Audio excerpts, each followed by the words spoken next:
Gunmen have killed at least 55 people over the weekend in northern Burkina Faso. The latest attack marks mounting violence blamed on extremists. Suspected militants targeted civilians in Seytenga in Séno province. While the government put the official toll at 55, some witnesses have put the figure far higher, with some saying as many as 100 had died.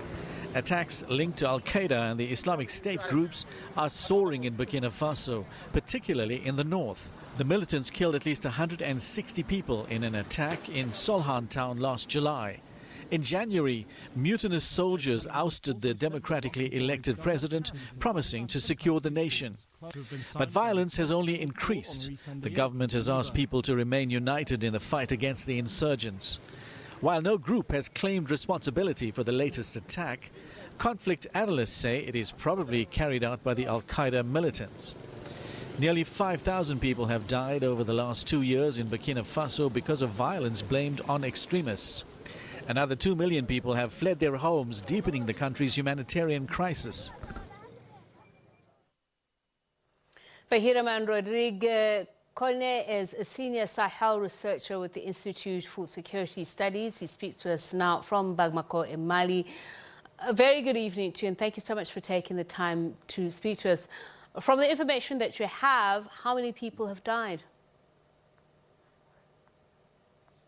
Officially, the state, the government mentioned 79 people killed, but informal sources estimated more than 100 people killed.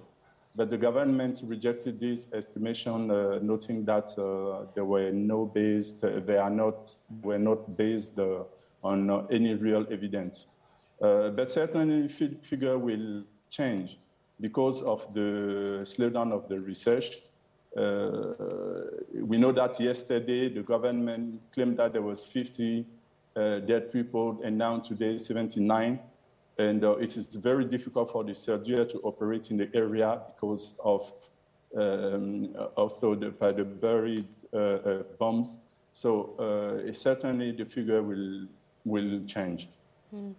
And what about the number of those who've been injured?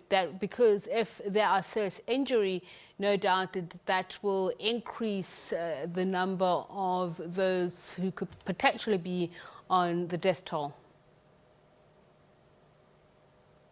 Yes, there is no also official figures on the injured person. The figures are not really clear. However, what is clear is the figures of dead people almost clear, but also the displaced person. We have 30,000, around 1,500 persons which have been displaced because of the attacks. So figures are not clear on the injured person. So what do we know of the area that was attacked and why?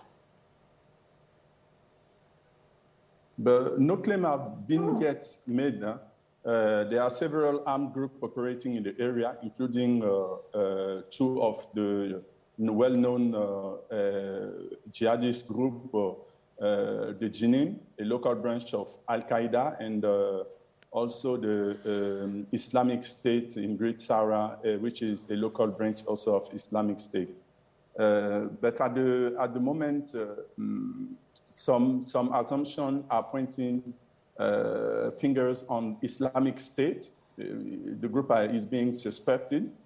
First, because recently the group has been particularly active in the border with Niger, where it has strengthened itself and recruiting locally and receiving reinforcement from fighters coming from Niger.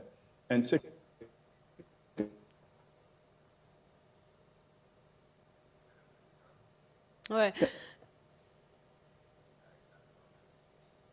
attacks based on the previous attack in Well, we seem to be having a rather dicey connection, but I'm hoping that you can still hear me. I'll continue asking this next question. We understand that in this latest incident, as we mentioned in the introduction, that the attacks have been focused around the Séno and Wadalan provinces. What is the importance of these areas? Hello? All right. I'm not Hello? sure if you can hear me, Mr. Kone, but I'm asking that... I can hear you now. Okay. The attacks, we believe they're focused around the Séno Wadalan provinces.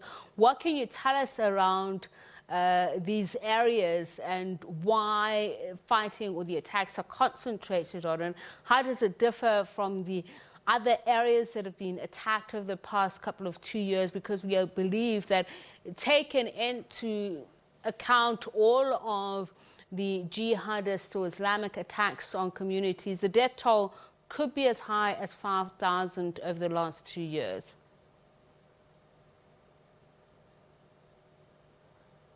Please come again. It's cut. Okay. We're going to see if we can reconnect with you. So we're talking about the latest situation in Burkina Faso, as we mentioned, humanitarian group saying nearly 5,000 people have died over the last 2 years in Burkina Faso based on the violence based on extreme Islamic extremists. So let's go back to, I guess we're speaking to Fahiraman Rodrigue Kone. So I was asking about the latest attacks. We understand that they are focused around the Séno and Wadana provinces. What is the importance of these areas? Why these areas? These areas are, we can say, located in an active economic corridor on the border with a neighbor, Niger. And at the same time, there are many trade routes around the area. There are also many artisanal mining operating in the area. It is known that the jihadist group, in their strategy, they also want to control local economies to finance themselves.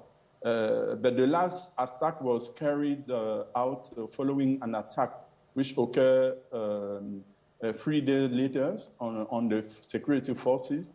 And this town is particular was targeted because the jihadist groups suspected the local authorities and the population to collaborate with security forces.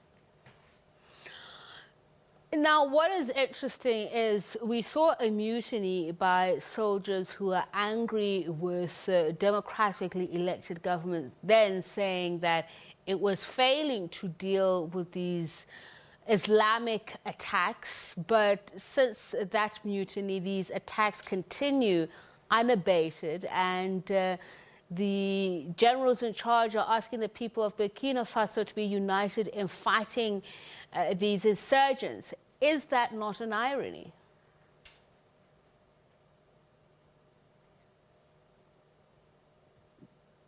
Hello?